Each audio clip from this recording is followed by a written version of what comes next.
Located to the southeast of Melbourne, the lost Springvale Cemetery line was 1.87 kilometres long and served the Springvale Cemetery for 45 years. With the opening of the Springvale Necropolis in 1901, the government decided to begin construction on a cemetery railway in December of 1902. The line officially opened on the 7th of February in 1904, with the first train from Princess Bridge arriving here on the 1st of March. And now, let's go exploring. It is really cool to see a lot of ballast still around on the old alignment. Unfortunately, here at the start of the line, it has become a bit of a dump. But no matter, those trees over there is where the Springvale Cemetery line junctioned off from the main line, coming down here and around the curve. Just 200 meters up from the start of the line is the old B.D. Johnson building, which is pretty much abandoned now. From this photo, you can see that there was a siding off the Springvale Cemetery line that ran right next to the building down here. So that is pretty cool, that there was just a railway right here. And interestingly, right next to the building are some leftover new sleepers from when Springvale Road level crossing was removed. And finally, from the back, we have some old rails from, I assume, the Springvale line or the Pakenham line, and some old signal towers. So that is pretty cool. This is almost a graveyard of trains. Woo.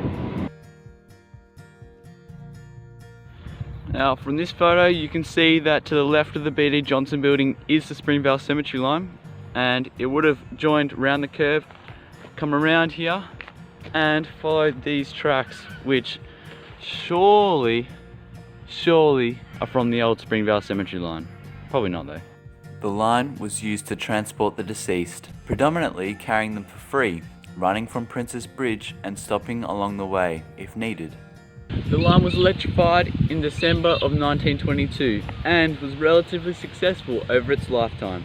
From here, the alignment will follow these houses around, all the way to Sandown Racecourse. So after a slight detour, I'll put a map right here. We made it past Sandown Racecourse.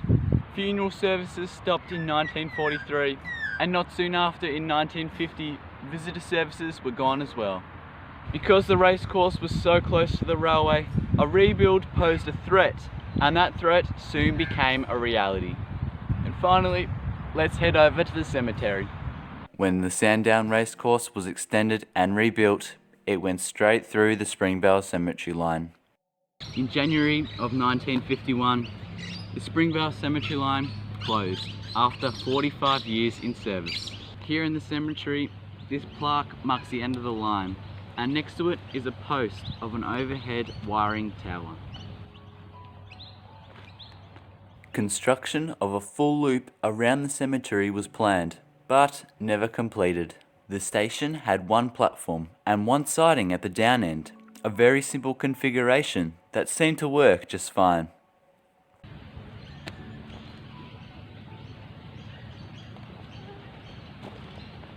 I pay my respects to all the people in this cemetery, and I hope their families have a good life. After entering the cemetery, the line would have followed this road into AC Downward Lane, and that's where the station is.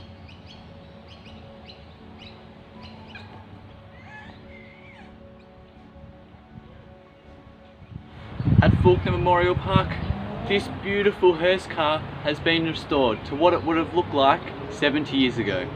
And why am I here? Well, the Springvale Cemetery line would have had trains just like this to carry the coffins from stations to the cemetery. Back at Springvale, over the course of 1951, the line was dismantled, first to the western boundary of the racecourse, and finally back to Sandown Road. For nearly 60 years, the little bit of the railway that was left was used as siding B. However, in 2010, with the removal of the Springvale Road level crossing, all that remained of the Springvale Cemetery line was gone forever.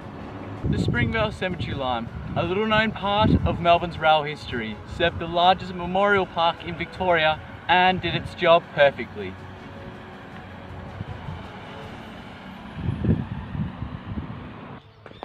Thank you guys for watching another video. Like and subscribe if you did enjoy, and as always, let me know down below of any video suggestions or feedback. Quick disclaimer, no, I did not trespass to get to this filming. Trespassing is not cool. This has been the Train Man, and until next time, goodbye.